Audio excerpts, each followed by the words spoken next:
We're Gina and Lindsay. And this is First Wife Life.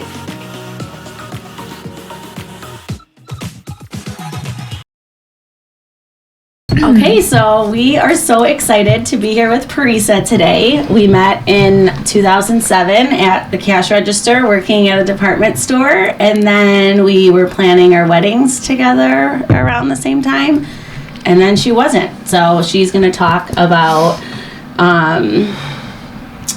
doing the hard thing when you notice it and not just pushing through with like a wedding and then inevitably having to maybe go through a divorce later. And so, yeah, we're excited. I'm excited. Welcome. Hi. Thank you. Oh, yeah, I didn't realize that you guys were planning your weddings at the same time. Yeah. Wow, that's got to be like a traumatic thing for the friendship to like... No. I got engaged. She was living in Arizona at the time, and I was in Illinois. I'll just tell that story. That's just so crazy. What story? The engagement story? Well, I got engaged, and then Gina got engaged shortly after me. I thought you got engaged. I got engaged in December of 2014. And I got engaged in September. Oh, I thought yours was in January or something. Okay, No. well, tell a story that I don't even know. Okay, so I got engaged in September. Gina got engaged in December.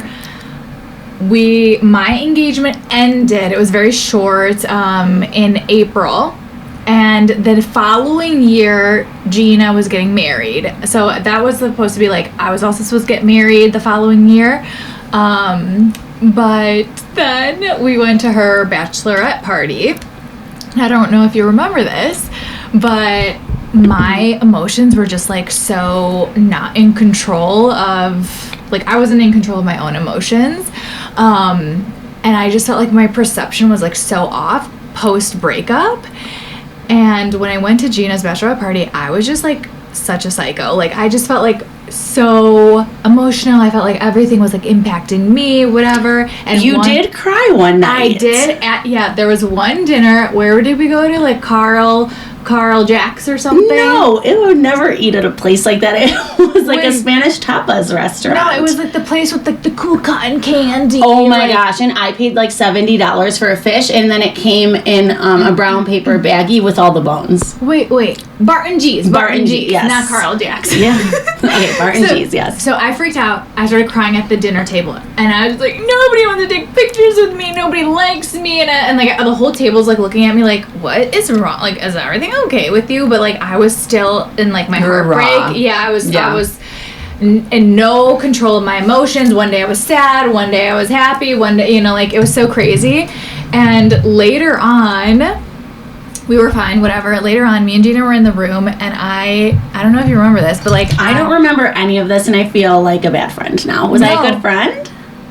No, I was a bad friend because it was your event. It was her bachelorette party, and I was at dinner, and there was a whole bunch of our friends, and I was like crying about myself. I had a 5-foot inflatable penis in the pool that I was dancing with all weekend, I don't think I registered. So anyways, whatever. We go out, all this stuff. We come back to the hotel, and it's just me and Gina, and I was like, I'm so sorry. Like, I didn't control myself. I just feel so sad. I'm still in Arizona, and I don't know what to do. Like, should I come home? Whatever. And Gina said these words to me, and it changed my life. She was just like, Perisa, in Arizona, you are surviving. You're not thriving. You're not with your people. You're in his place with his people. Like, you're alone there. You should come back. And so we came back from the trip like on Sunday night, and then on Monday I went to work. I put in my 2 weeks, and then I came back 2 weeks later.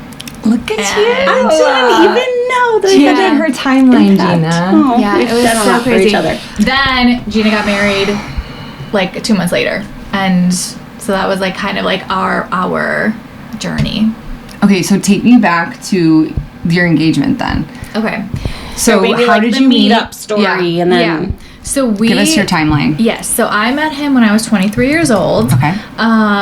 We were at the same venue, 2 different events. I was at a fashion show fundraiser. He was at an event for work. And during the intermission, I walked out, and he was like, what's going on in there? And I was like, it's a fashion show. Like, I was like so uninterested, whatever. Anyway, blah, blah, blah. we exchanged information because he wouldn't leave me alone. And then he's like, I'm coming back to Chicago in a month. Like, let's, like, let's meet up or whatever. I was like, fine. And I'll just, like, work on my game with this guy, That's truly what I was thinking. I was like, I'm going to go to coffee with this guy, and I'm going to, practice flirting, practice dating, like all this stuff. And then I fell in love with him, and he fell in love with me too, like so quickly. He knew he wanted to marry me immediately. He talked to his mom about getting me a ring. He bought me a ring like within 2 months of us talking. At 23 years old. 23 years old. He was 27. He just knew that he like wanted to marry me. He did treat me like a princess. Like, he was so chivalrous. He took me on vacations. He paid for everything. Like, he really adored me, and I had never experienced that before because he was my first boyfriend, my first love, my first fiance. So I was just like, this is amazing. Like, oh my God, I'm a grown up. I'm getting married. Like, but I was only 23 years old. I had no idea what was in store for me.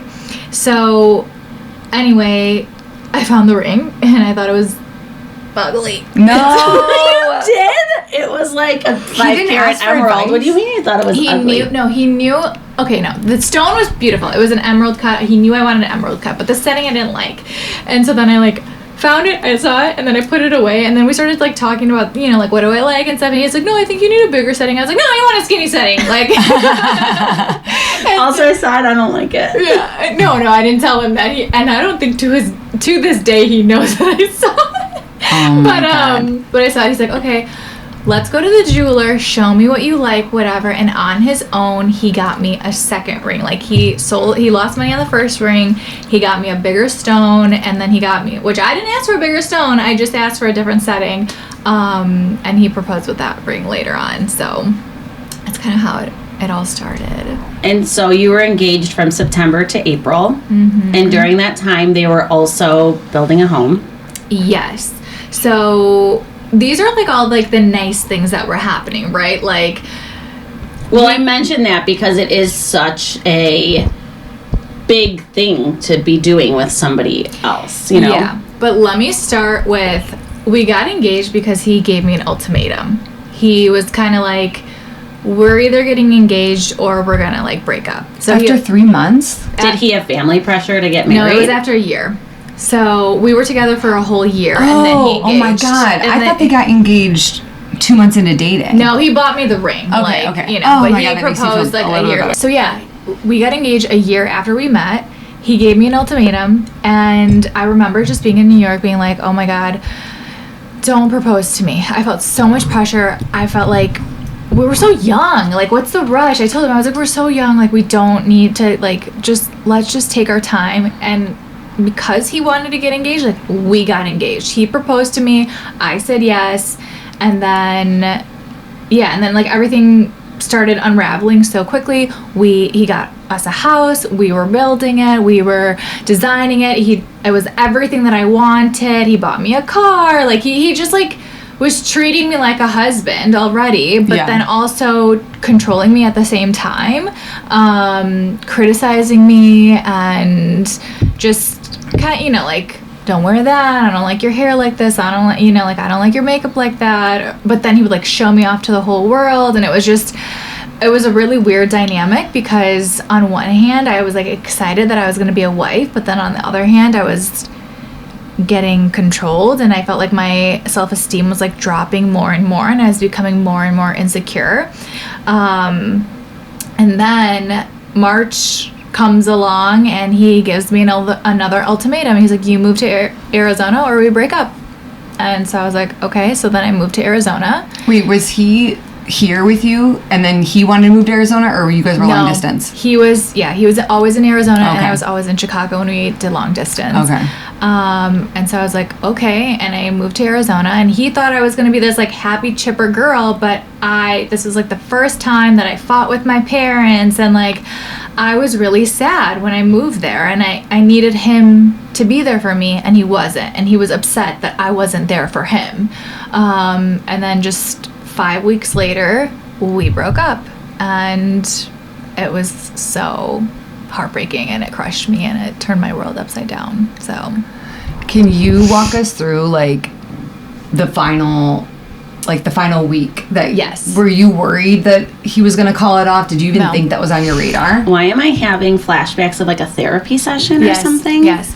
So the final week, we were really disagreeing about a lot of things. I don't want to say we were fighting because we never raised our voices at each other, but we were not agreeing on, he had a lot of expectations of me, and I just wasn't there. I needed him to support me, and I feel like he thought he needed me to support him. Well, he was the center, and he wanted you to rotate around it. Exactly. And so the last week we were just really not aligned, and we went to California, and on the drive back he was so rude to me that I took my ring off and I put it in my bag because I was just I'm done with this. Then we were just talking, blah blah blah, whatever, and we decided to go to his therapist for a therapy session. And he's sitting there and he's like, yeah, I don't think I want to be engaged anymore, whatever. And the therapist was like, well, you would need to change your behavior, you need to change. But he was just sitting like this. And I looked at him and I just knew. And I said out loud, I was like, he doesn't want to change. I just knew it.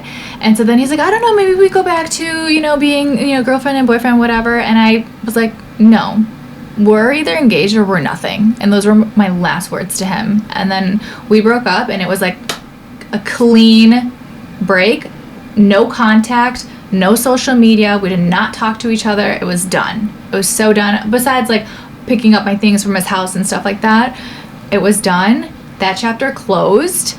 He went on his path, I went on my path, and our paths never crossed again. Until 2 years ago, one time, but that's kind of happened. How long did you stay in Arizona after the breakup? A year, because I got a job that same week. Oh no. So I was so sad. I was so crushed. I cried every single night. I had my job, and then I got a second job, a retail job, just to keep myself busy. And I was going to the gym, and I was trying to live there, but there were just too many reminders. I would drive. No support system. She had nobody in Arizona. Yeah, his brother and sister were still close friends, and even his mom is, I have a lot of love for his family, and his family has a lot of love for me still to this day. We still see each other all the time.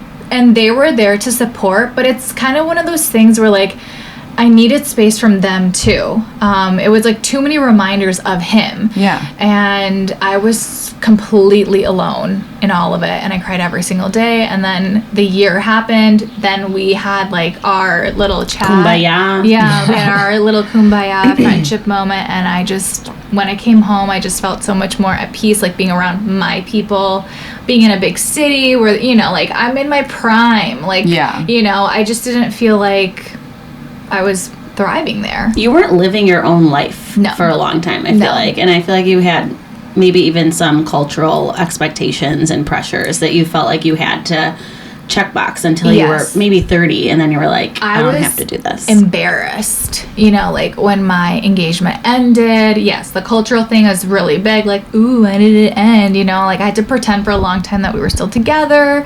or not talk about it, things like that.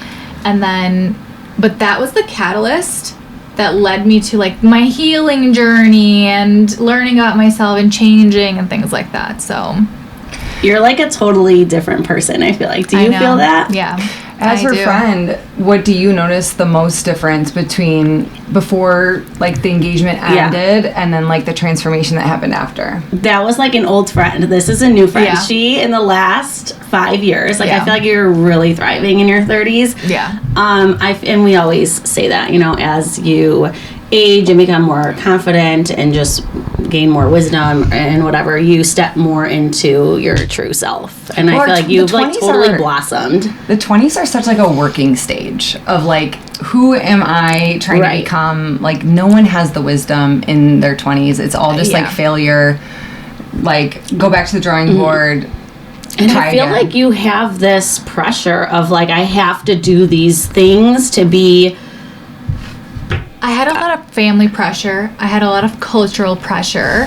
And I felt like I wasn't myself. I felt like I always had to be somebody else to please other people my whole entire life. Like, whether it's pleasing my parents, whether it was pleasing him, like, I just never got to be myself. And so when we broke up, while I was so heartbroken, I got to learn how to be myself. And now, yes, I feel like I'm a completely different person than who I was when I was 23 years old. So, do you feel like when you were out there for a year, that was good for you to be alone and kind of like face the mirror of like the failure of the engagement and just kind of like be isolated?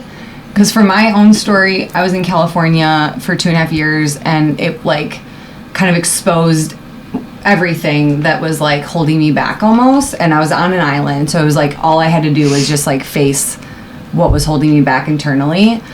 And it like I like harnessed the struggle of it all to like propel me forward. Do you feel like that happened for you? It's hard to say. I was just so hurt and so heartbroken for like 2 or 3 years. So I was heartbroken for the year that I was there, but even if I was in Chicago, I still would have been as heartbroken. Like, I was just so hurt. So I don't know that the location made a difference or that it impacted my growth. That time was just so rough for me, and I feel like it would have just been rough for me wherever I was. Yeah, I think someone in one of my groups was just saying they found out their husband had an affair like 60 days ago, and their cousin offered them an opportunity to go on a vacation, and they're like, I don't know if it's the right time, and like all this stuff. And I was kind of reminiscing of like during my divorce and all this stuff. I went on like a couple weekend trips thinking like I just really need to get away. I need a new space. I need whatever, and just still feeling like trapped in my own like brain. Yeah. Like your problems follow you wherever you go. And I'm like, oh, this is nice scenery. And like when we went to Nashville, I mean, like that was in the middle. That was like close to not the first Nashville trip. Okay. That was like everything had gone down a month prior, and I was just like so numb and just like doing whatever. But like a year later, I was like 8 months into my divorce, and like things were really heating up. Like we had just gotten the GAL. There was like 20 emails back and forth a day, and I was like, I just need this weekend to get away. And we wore cute outfits, and we laughed, and we had fun, and we went out. But there was just this like profound sadness that I was like, it doesn't matter where I go. Yeah, and time can only heal that. Right. Yeah, and I knew that statement. I know, but it's so true. I know. Yeah. You just want to. I remember always saying through my divorce, like for the first 2 years, I'm like, wake me up when this is over. Just hit the fast forward fucking button, because there was no other exit other than like fast forwarding, and you can't fucking do that. So you're just like trudging it through each day. And even like in our First Wives Club group, the women that are, you know, just starting the divorce process and all this stuff, it's just over and over telling them like time will heal this. You just have to keep putting one foot in front of the other, and it's like an unshakable truth. You just have to keep going, and if you can't walk, crawl. Like it just no. I mean, I bought like $130 online package for like how to keep your husband in the beginning or something. I never watched it. Maybe it would have worked. No, thank God it didn't. Yeah. But then I just kept telling my therapist, like, tell me what to do. Like, I'll do it, and I'm a really good doer, and then I'll get through this. And there is no like checklist of like things you can do. What I do think was beneficial for me, which a lot of people don't, like you guys didn't have the luxury of this, is, and I heard a therapist talking about this, is go no contact and like block them from social media, don't talk to them, don't see them, whatever. And that's truly what happened between me and my former fiance. We just never crossed paths. We never saw each other. I was never worried that I was going to run into him somewhere or whatever.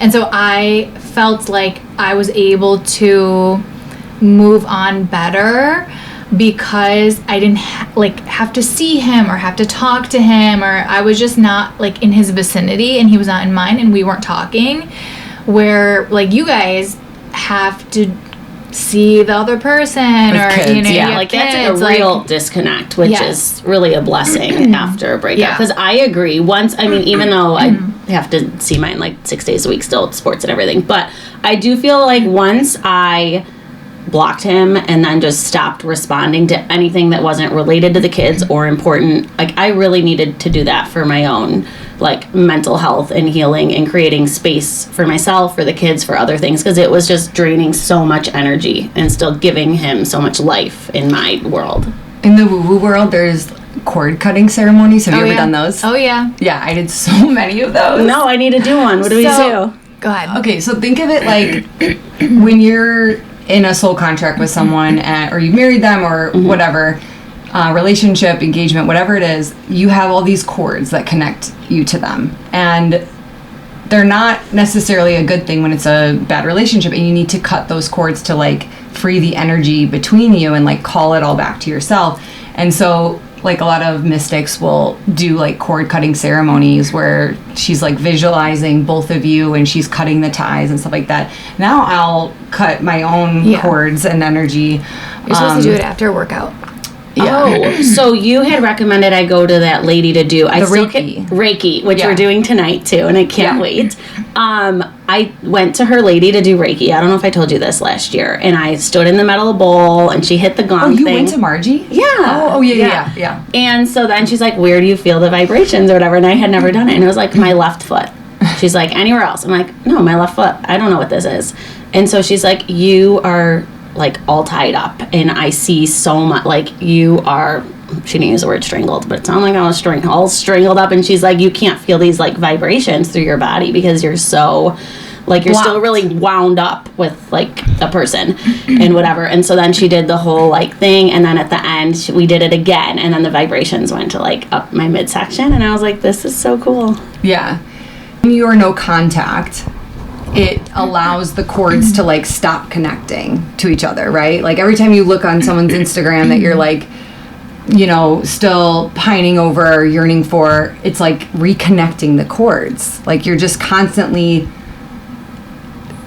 just putting them back into your like energy field. And so no contact allows space and the cords to like start fading, and you build a whole new life that, and a whole new version of yourself that the cords like aren't connected anymore. Yeah, I mean, I felt like the cord cutting didn't work for a long time because I would like go do the workout, because you can do it after a workout. Like I would do it like in a heated Pilates class, and then like cut the cords, you know. Oh, you even do the scissor? Oh yeah, thing? oh yeah. Okay. You know, like I would. They say like cut it, like chop it, and like cut it, and I would do it. But like I'm a very like in my head person. I live inside my mind, and so he was on my mind all the time, no matter what I did. He was always on my mind. And to me, like, it was about self-love, self-worth. Like, that's what I had to learn. I felt like the cord cutting didn't work until I faced all of those things and healed all of those things. Totally. It's not like a magic button. It's like you have to do all the aspects, and that's impressive that he was on your mind all the time and you still weren't looking him up on social media. And I unfriended him.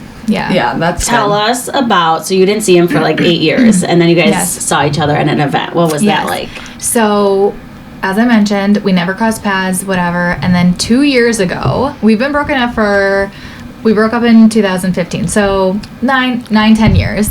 We saw each other 2 years ago at a mutual event, and we both knew that the other person was going to be there. Oh, shit. And while I wasn't nervous to see him, I did have like the thought of like, what if there's like still like a flame or chemistry? Like, does chemistry go away? Like, we had so much chemistry before. Like, will I still feel the chemistry with him? Like, I don't know. I don't want to feel it. Like, he's married now. He has kids now. Like, I just thought, like, what's that going to be like if I feel something? And sure enough, I go there, I look my best, and it wasn't because of him. I always look my best. So just want to put that out there. We know. I felt like I looked so good. I invested so much like in my body and like working out and like looking beautiful and my hair and my nails and all this stuff. And I saw him, and he comes up to me, he's like, "How are you?" And I was just like, I just froze, and I was just like looking at his face. In my head, I was like, I don't like you. Like, I didn't feel anything, nothing, no feelings whatsoever. I was not attracted to him. And I was like, I can't believe I was gonna marry you. Like, I don't like you. Does it feel like another lifetime, or like, Yeah, when was that? I was just like, huh? Like, I can't believe, like, there was a moment where, like, I could not imagine my life without him.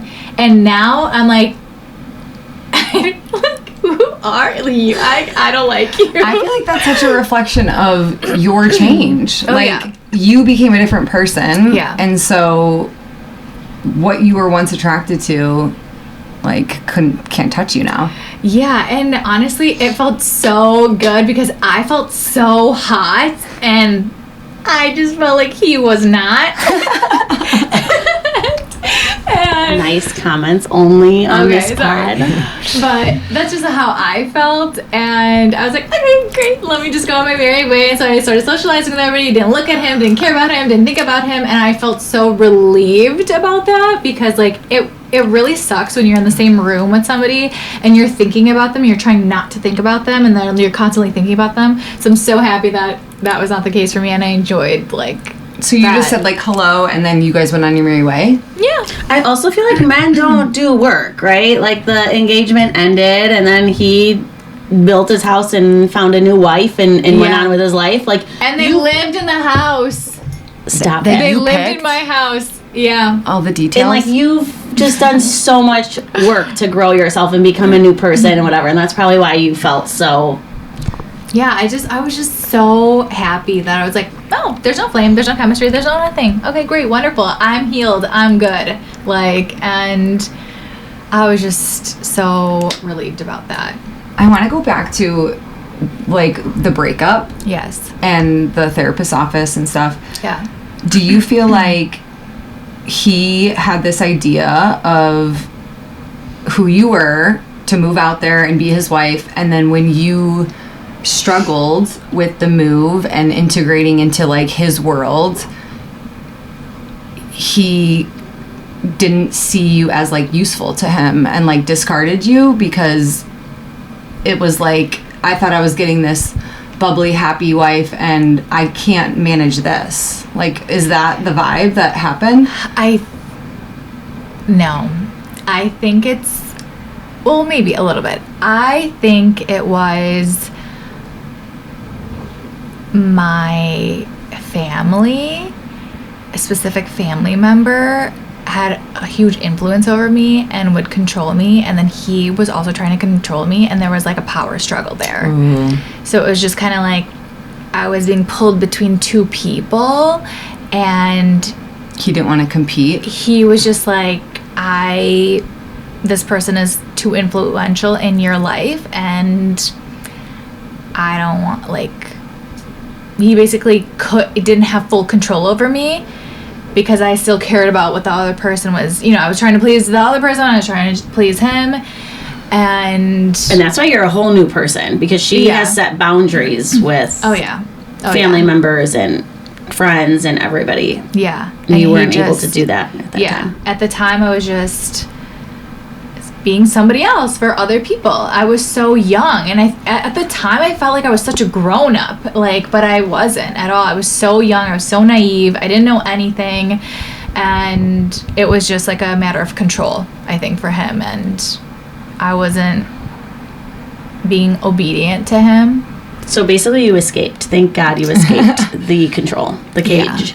Yeah, but it took a long time to realize that. Like I said, I was heartbroken for a very long time, and I wore him like a coat everywhere. Literally, even though I was single, I thought, like, I carried him everywhere, no matter what. You know, like, even when I was dating, I was, like, emotionally unavailable because I still had him on my mind, or, you know, whatever, like, I don't know. What did you miss about him?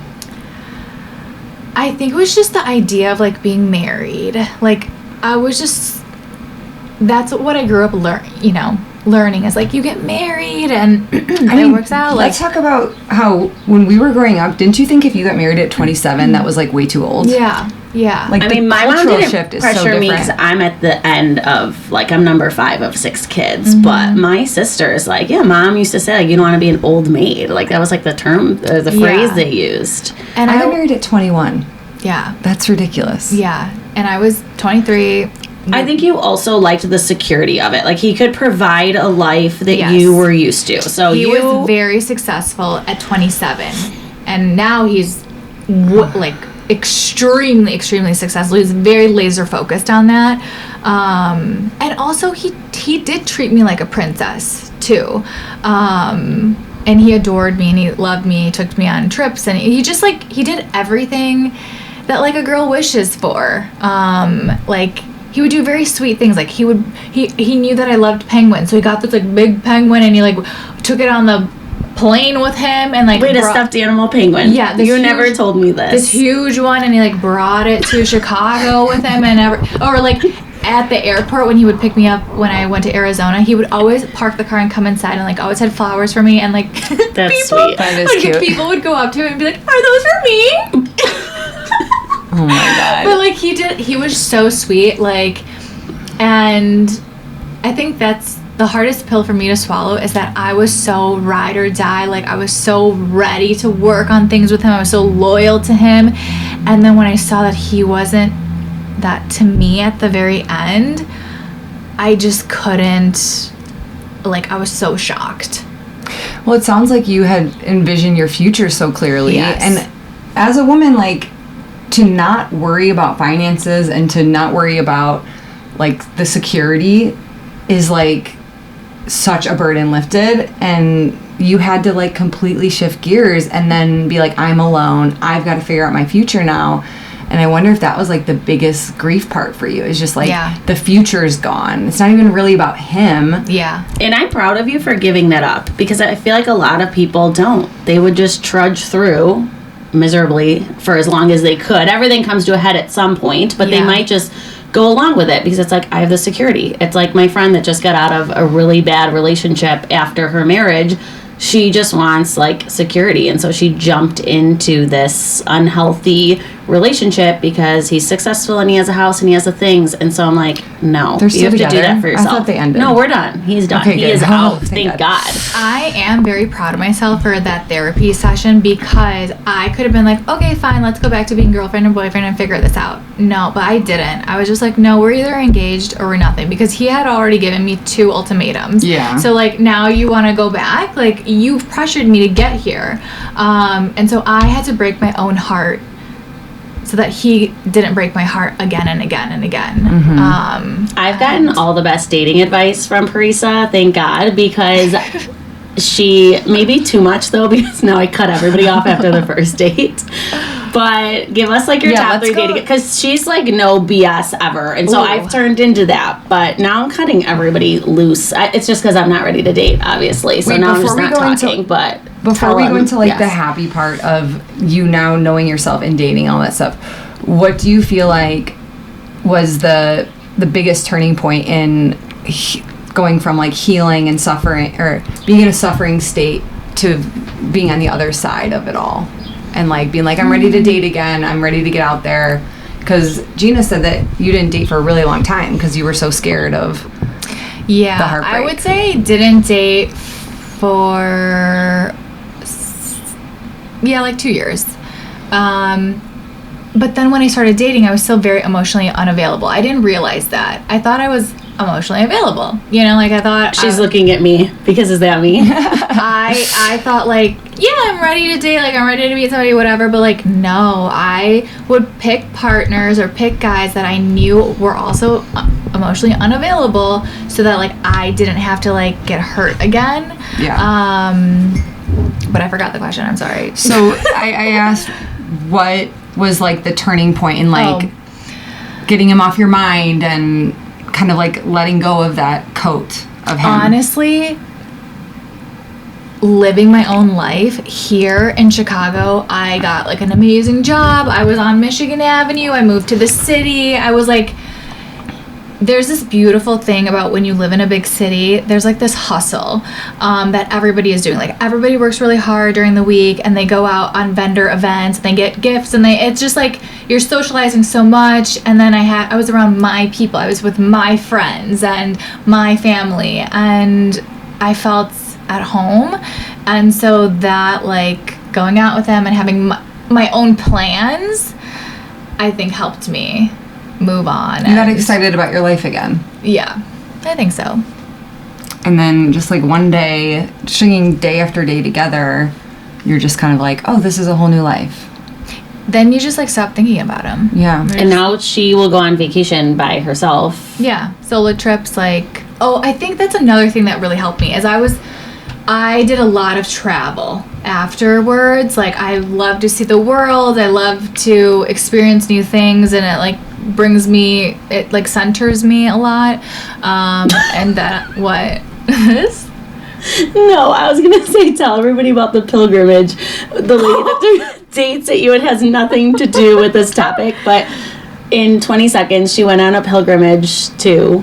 Is it Mecca? Yeah, Am I making that up. Yeah, okay. Mecca. And everybody's supposed to be nice, and it's peace, and it's a religious ceremony and all that. And next thing you know, what happened to you? That happened in 2016. Oh, it was the year after. So you're still feeling all the feelings. Oh yeah. Oh, so then you like go there and you like pray, like, but I didn't pray for him. I'm so proud of myself. I did not pray for him. I prayed for like the right person. And like I prayed to like, if he's not right for me, like remove him from my mind, kind of thing. But while I was there, one of the biggest things that they teach you is like patience. Like in Mecca, when you're doing the pilgrimage, you have to have a lot of patience because there's a lot of people there, and like that's what God is testing you on, is your patience. Well, I'm an American, and and I thought I was gonna have patience, but it was Friday prayer, and this is when I was really religious. I'm not really religious anymore, but it was Friday prayer, and we were sitting in front of the Kaaba, which is that black building that you'll see that's like in the center of Mecca, and it's Friday prayer, and this lady comes with lawn chairs which is so like not appropriate, okay? And everyone just like waiting for Friday prayer, like we were like fighting for spots to get close. Fighting for spots, and like everybody had like marked their territory, right? Like for it's first come first serve. We had been there since like 8 o'clock in the morning. Friday prayer is at like 12 o'clock, So she comes with lawn chairs and like is bullying grandmas and like pushing them and telling them to move. And so she like shoved all these grandmas and like settled down with her lawn chairs. And I gave her a dirty look. And I just shook my head. And she saw me. And then all of a sudden... Oh no. All of it, and then all these flies were like following them around. She had like a bag of something, I don't know, like fruits or something, I don't know. And all of a sudden, I feel this little clump on my knee, and it's a bag of dates. And here's the thing: when you give dates to somebody, it's like a blessing from God, like like you're giving dates to somebody. So I feel this like plop of. So she threw the dates at me, right? Because she's across the room, like across the way from me. Oh man, the American baseball player came out at me, and I took that bag of dates and I threw them back at her and hit it like target. Jerusalem does not know what happened that day. Oh my God. Literally smack dab in the middle of her back, and all the grandmas and all the ladies were like, and then I was like, oh my God, please forgive me, please forgive me, please forgive me. Like I was just like, oh my God, oh my God, oh my God. And they were just like, I can't believe I did that, but like whatever. I can't either. It sounds like a movie scene. Then that's when she stopped totally practicing the religion. They kicked you out. No, when I came back, I was just like, I don't really feel that religious. I mean, it was such a beautiful experience. It was a very beautiful, gorgeous experience, but I just came back and I was just like, I don't feel like being. Well, tell us about your dating, because she has a very strict dating like rules and regimen that she doesn't deviate from. And however, my mom did give you some tips last year at lunch, remember? What'd she say? With the pilot? Because you were like, I want to see him, but he has to reach out to me, and blah, blah. Did I say that? Yeah, that's one of your rules. Like, you were like, I don't chase, I attract, the whole thing, which I agree with. But my mom was like, you're not aging backwards. Like, if you want him, maybe you should just text him. And you were like, you're right. And so she did text him, and then you guys hung out, like, the next day. True. Okay, let me make something clear. The rules are not, like... Solid. The rules are based off of, like, what I think my self-worth is, right? So, like, it's out of, like, respect. Like, respect is very important to me, and, like, you need to show me that you care about me for me to, like, care about you. Like, if you're being low effort, then, like, I'm not gonna give you a chance. Sorry, bud. Like, women match effort. Yeah. The problem is there are women that will accept the low effort, which ruins it for all the other women. You know what I mean? So yeah, I guess I should say women that have self-worth match effort. Yeah. I do feel like there is this phenomenon with the younger generation where they're like, pay for this and pay for that and pay for that, and like, I'm not there, like, where I'm having all of these expectations that I'm so entitled about it. But I will say, like, there are some things that are very important to me. Like, are you chivalrous? Are you planning a date with me, like a dinner date, or you're planning something? It doesn't have to be expensive, but like, did you plan something? Did you plan a picnic? Or like, I don't want to go on a walk with you. She doesn't do coffee dates or drinks. I don't do coffee or drinks. You know? Tell us about last week, that guy that was like, can you get drinks on Thursday? What did you reply to him? Well, he originally asked for dinner, and then he was like, can you get drinks? And I was just like, trade drinks for dinner and you have a date. And he like took forever to respond. So then my cutoff time is 2 p.m. the day of. Like, tell me the plans 2 p.m. the day of.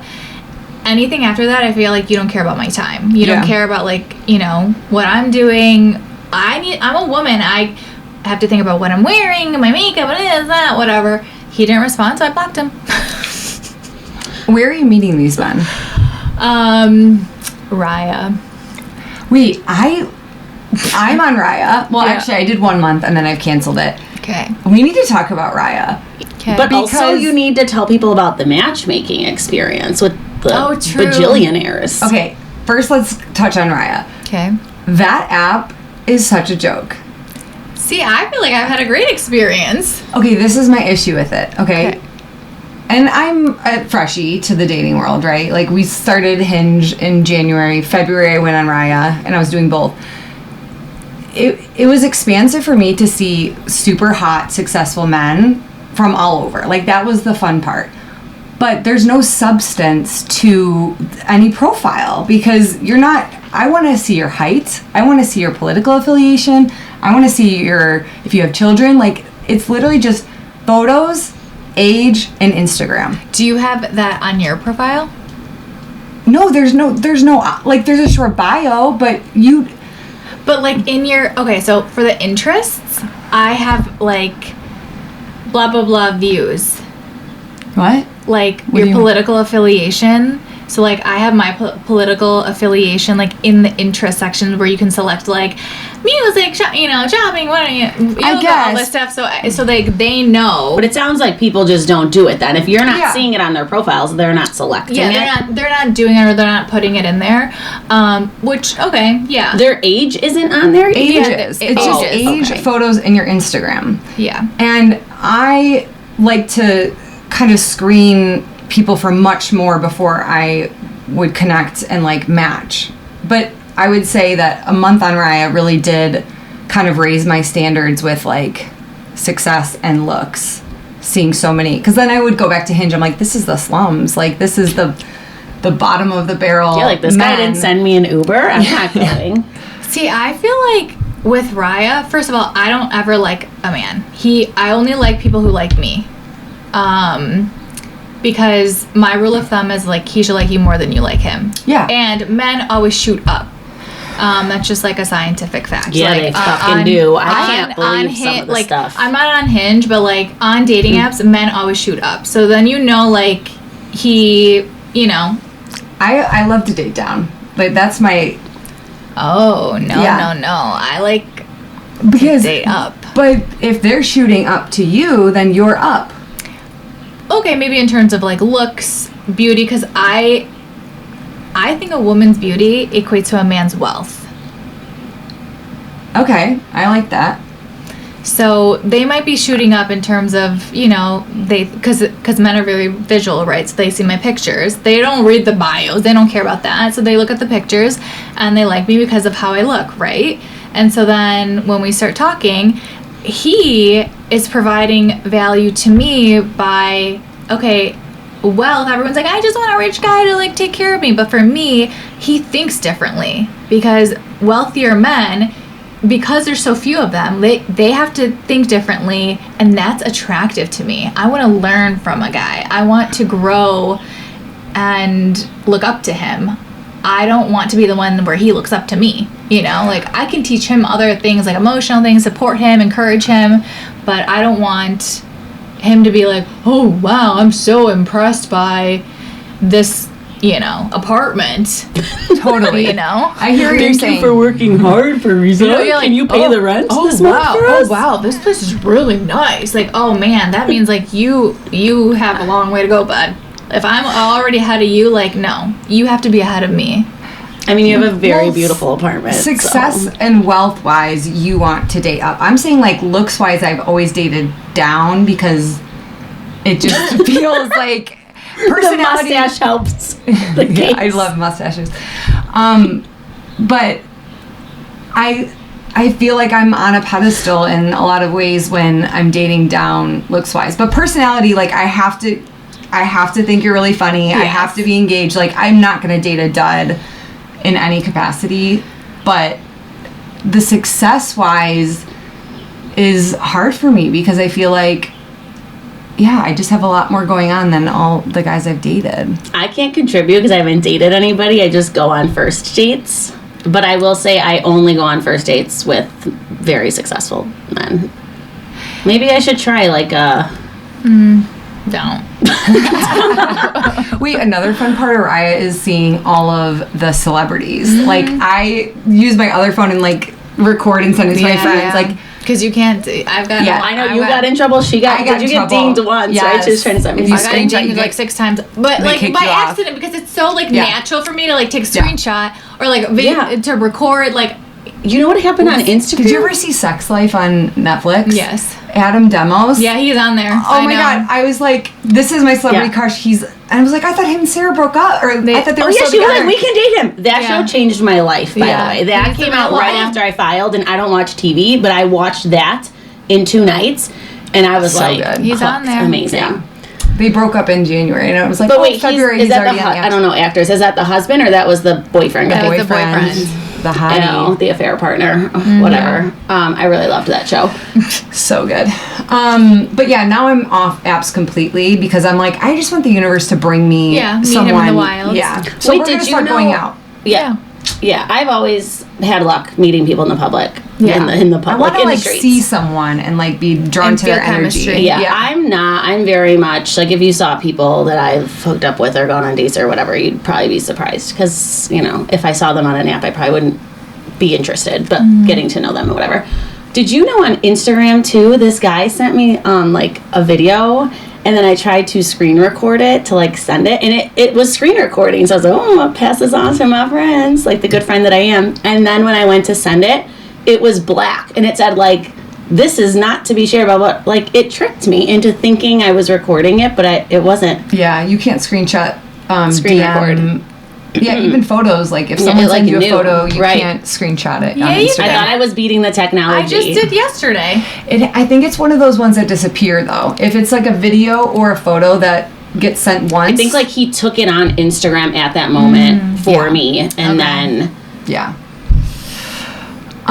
Okay, so you're dating successful men, and what does that give us your rules? So 2 p.m. if they don't text you, it's off the table. So, what are my go-to rules? I don't know. they cannot wear K-Swiss gym shoes. No, stop it. That was an old rule. You've graduated since? Okay. Yes, that is. I will start with that. 2 p.m. the day of, he has to have confirmed already what the date, like where we're going, what we're doing, whatever. It has to be by 2 p.m. I will sometimes extend it to 4 p.m. if it's like a unique situation. If you like him. If it's like a unique situation, maybe I'll extend it. Like if he texted me at 11 a.m. or something, and you know he's been busy with work or something, like I'll give him till 4.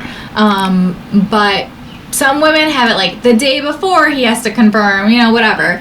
Mine's always 2 p.m. 2 to 4 p.m. is my rule. The other thing is that the date has to be a planned date where you like put in effort.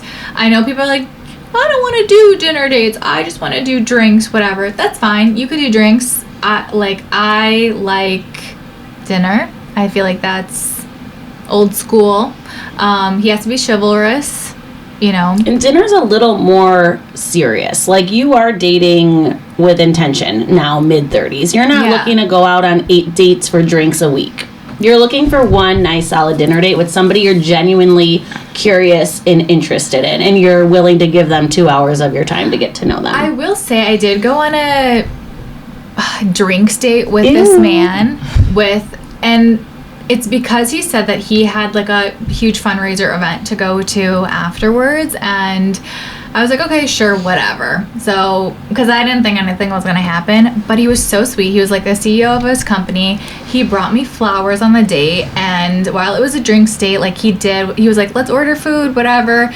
But I have also seen, the reason why I'm so anti-drinks is because I've seen a man take a woman out for drinks, and he didn't offer to get her food out. He wasn't like, are you hungry, or are you whatever, and I watched them the entire time, and she just drank her one little drink and he drank his one little drink, and that was it. And to me, that's so cheap. That's like a essence of cheapness, and I don't like that. Okay, so you want the red carpet of like, tell me you're serious about me by your actions. Tell me that you care. Yeah. I think one of your strongest qualities, too, is, and this goes along with having self-worth, is being communicative and not being afraid to reject someone or tell them how you feel or calling them out for poor behavior. So she had a guy recently that has rescheduled like 3 or 4 dates, right? Or he keeps mentioning going out, but they're not. And she finally kind of called him out on it, and it was good. What did he say? Go ahead. Yeah, so he asked me out on a couple of last minute dates, and I told him, I was like, I feel like the last minute dates make me feel like you don't really care about my time. I just need a little bit of like notice. A little Have bit you of seen notice. him yet already at this point? Oh yeah, we have already gone on 4 dates. Oh, okay. So you're already like really liking him. That's why you're even tolerating this. Well, this is like 4 p.m. where he's like, hey, want to grab dinner at 7? And she's not a let's grab dinner in 2 hours kind of gal. Yeah, but I will say this last date so we went on our 4th date last week, and he did say like, he was like, you know what? He's like, I get where you're coming from. He was like, that was really attractive when you told me that in the beginning, because it was before our first date that he did that, and then he did it once like prior to our 4th date, and he's like, I wanted to see you, like, and so I just asked you like if you want to see each other, you know, and you shouldn't look at it like I don't care about your time. Like, I do respect you. I just want to see you. And so then I was like, okay, I can understand that It's like more casual. Yeah, like I can understand that point of view. And like, he's not asking me to go to his house, you know, like he would have taken me out to dinner. So I can understand that, and you know. But you opened up that communication, so at least it allowed you guys to talk about it. It's not like you just ghosted him and were like, forget it, you're not asking me out on a date, or it's not like he stopped reaching out. So I feel like that is one of your strengths, is telling them your expectation, and then they're able to kind of tell you their point of view and go from there. I do have a controversial thing that I do sometimes. It's I do the car test. If I really want to see like, or if I want to shoo somebody away, if I want somebody to dump me, I'll do this test, and it's to pull up in my car. And I'm a car girl. I'm a fast car girl. I'm a souped up car girl. And Danica Patrick. Yeah, I friggin' love fast cars.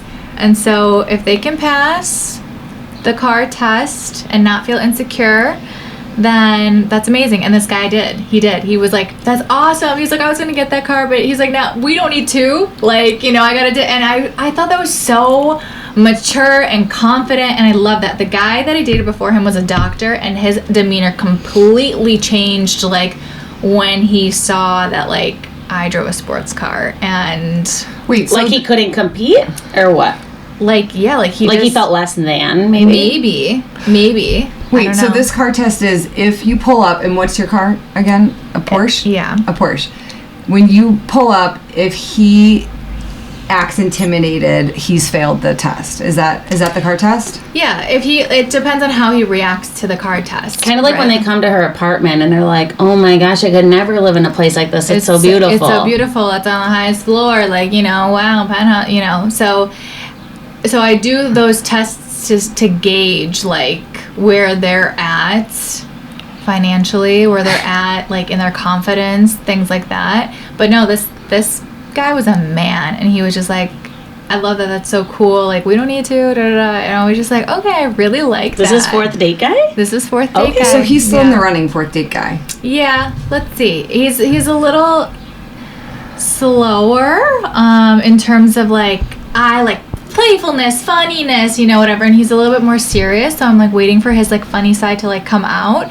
I know some men like take time for that to happen, but like I'm just like I'm the funny one right now. I hope he ends up being funny because humor is so important. It's so important. Yeah. I just like laugh at myself. Like I was like telling jokes and like laugh. Like we walked out and we were at Nobu. We walked out like the front entrance door. I was like, no, Uber's pick us up like over there. And he's like, no, our Uber's picking us up over here. I was like, okay. And so we walked and it wasn't there. Of course it was on this side. And then we were walking there and I was like, ha ha.